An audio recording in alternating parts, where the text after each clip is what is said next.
have been with news agencies for about 10 years, and my wife and I, we had a private radio station in Italy for a German-speaking program, almost for 14 years, as long as the law allowed it there.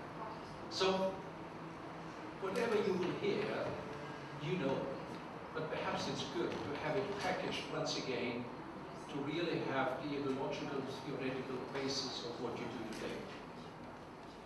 Investigative reporting, ladies and gentlemen, is what press freedom is for.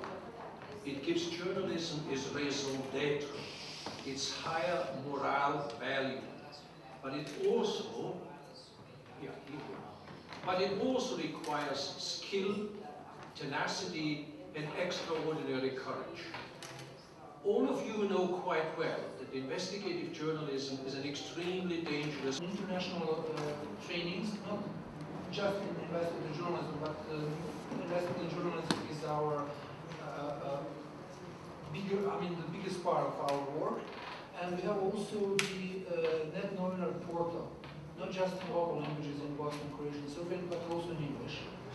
And later on, Dejan Šumović, who is the editor-in-chief of the portal, will tell you much more about the portal.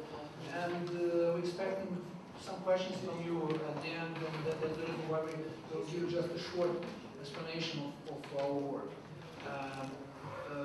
After the presentation of the portal, I'll tell something about the cross-border issues we have tackled with the Net Novinar Training Center and especially with the portal, and something about the stories we have done. First of all, what's very important that Net Novinar is actually meant, firstly, not like organization who will produce the stories. Not like that, but it's basically saying, okay, you know, what do we have, what do we need in order to connect and to be efficient in researching topics and issues that are basically common to the region, you know, and that all these countries share in a way. What we have here, just briefly, in the version of the portal in our local languages, covers a wide range of journalistic disciplines, so to speak. It covers journalism basics with educational material. It covers the use of internet in journalism and new technologies in general. We have a set of educational material, sort of step by step, and how to lessons and tip sheets for computer-assisted reporting. We'll talk about it more tomorrow. We deal with also with more analytical texts about ethical problems and legislation. Reușeam să le facem, puteau fi publicate. Așa încât am făcut un ONG, după care am putut să ne mișcăm mult mai liber și să propunem la diverse ziare materialele rezultate. Însă chiar și din postura aceea erau materiale care au fost refuzate spre publicare pentru că erau destul de sensibile. Există în orice țară subiecte tabu, există în media subiecte tabu la nivel local, la nivel central, de care sunt sigur că mulți v-ați lovit. Așa că ne-am gândit să dezvoltăm resurse pentru a ocoli, să nu mai depindem neapărat de ziare. Vreau să zic că refuzul de a publica materiale, un refuz de a publica un material, am lovit chiar acum 3 săptămâni, adică materialul era... Pe teme de jurnalist de investigație, următoarea conferință urmează să se întâmple chiar peste pe 9 noiembrie la Budapesta. Este organizată de BIM și SCUP, organizația scandinavă de care se va vorbi mâine. Pe de altă parte, BIM-ul organizează training-uri pentru jurnaliști la nivelul fiecărei țări. Spre exemplu, au fost cursuri de jurnalist de investigație organizate în Serbia, încep să dau câteva exemple, la care, spre exemplu, unul dintre traineri a fost Paul Radu, sau Kevin a fost invitat de asemenea și a ținut prezentări. Au participat jurnaliști din toate țările membre ale rețelei. Pe de altă parte, fiecare dintre membrii organizației funcționează ca o organizație independentă. Spre exemplu, biroul din Bosnia are propriul site, are propriile proiecte, proprii jurnaliști care lucrează, ca să dau numai un singur exemplu, un program cu o agenție de presă care relatează despre toate cazurile de crime de război ajunse în instanță, inclusiv cu traininguri pe această... Because De Beers controlled all the mining. And if you were an expert, you could only work for De Beers. So they were not happy to work for the BBC at all. So they ended up closing mines in about 11 countries. They fought to keep closed a U.S. Mine, a very big one in Arkansas, a huge mine in Tanzania, of course, and several others. And they did this by ingenious methods. They would convince the local environmentalists that this mine should never be done because it might destroy the environment. So everything formed a perfect example for them of how to work. It was brilliant. And they had the best law firms in every country. That was the story. And we got in and they were very happy to show us everything. Similarly, industrial accidents amongst De Beers, except for China, are the largest in the world.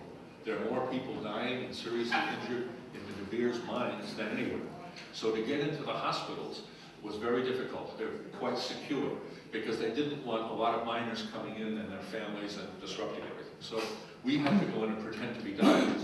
And so we went to a theatrical rental house in Johannesburg and bought costumes and stethoscopes and things, and we were able to go to the hospital without any difficulty at all and film. And one of the things that they discovered was that De Beers had helped the Nazis during World War II acquire industrial diamonds for heavy machine goods and aircraft and tanks. O adevărată bombă. De altfel, noi am luat ieri legătura cu reprezentanții Comisiei Europene, on the record, nu au vrut să comenteze. Știți povestea, e vorba de neamestec în treburile interne și așa mai departe. Off the record, vă dați seama care a fost reacția lor. Erau pur și simplu stupefiați. Deci am început discuția de la acest exemplu. Pentru că ilustrează foarte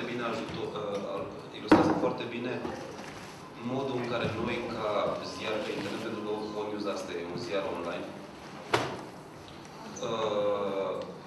modul în care noi, ca ziariști de internet, să zic așa, ne folosim de acest suport electronic. Legea asta a fost votată în marți.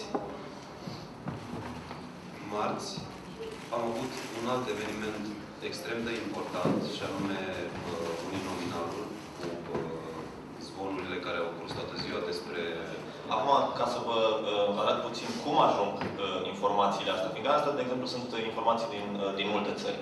Sunt informații de pe bază de date pe care le obținem noi sau le obțin colegii noștri din Bulgaria, din Serbia, din Bosnia, din Croația. Pentru asta am să vă dau exemplu unui proiect care acum este în curs. Urmează să terminăm peste vreo lună. E un proiect pe industria tutunului în zona balcanică, de la traficul de țigări până la lobby și toate diverse legături între firmele de tutun din Balcani. Proiectul ăsta o să aibă și o componentă video, are și componentă de presă scrisă. Încercăm să facem și o componentă de radio. Dar ideea e că, vedeți, ăsta este un soft foarte ușor de găsit. Este pachetul de Microsoft Office 2007. Eu spunem așa, deci nu am declinat identitatea de jurnalist. Ținând tot de asta, trebuie stabilit de la început, încă din faza de pregătire, ce tip de echipament folosim. Și pentru că, să zicem, am lucrat în condiții mai dificile, adică un stat, să-l descriu așa într-un cuvânt, totalitar și un stat foarte ciudat, în care legile nu sunt cele cu care suntem noi obișnuiți în o democrație sau alta. Intrând incognito, în cazul în care eram prinși, puteam fi declarați spioni și atunci normal că trebuie să fim foarte atenți, să gândim totul în cel mai mic detaliu pe cât a fost posibil. Am folosit o cameră, să zicem, de dimensiuni mici. Nu era o cameră profesională, o să vedeți că imaginile realizate nu sunt foarte rigurozate, multe din ele. Dar, în final, am reușit să documentăm fotografic tot dreptul. Așa am depistat acest intermediar care se oferise să facă el programarea, să ne facă viza fără ca noi să călcăm măcar, fără ca eu să calc în ambasada României. Haideți să vedem un preț. Salut, salut! Hai să mergem, că aici este terasă. Da?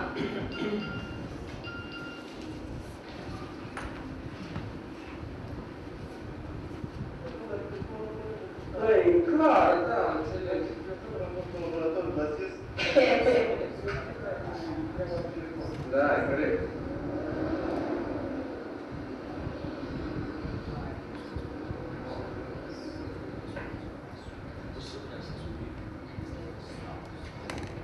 And proofs, we are increasingly talking about using actually social science methods, because what we consider computer-assisted reporting is actually a set of skills that was taken from social sciences, okay? And let's see what these are, okay?